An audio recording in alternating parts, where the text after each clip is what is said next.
You ask Tiger to solve. This deals with linear equations with one unknown. The final result is w equals 13. Let's solve it step by step. Group all constants on the right side of the equation. Add 23/5 to both sides.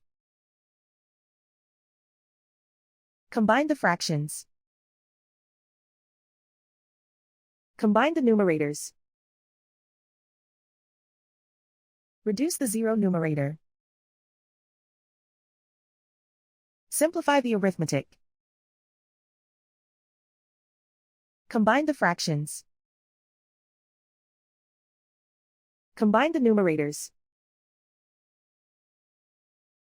Find the greatest common factor of the numerator and denominator.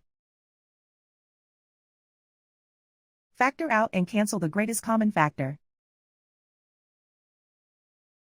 And so the final result is w equals 13.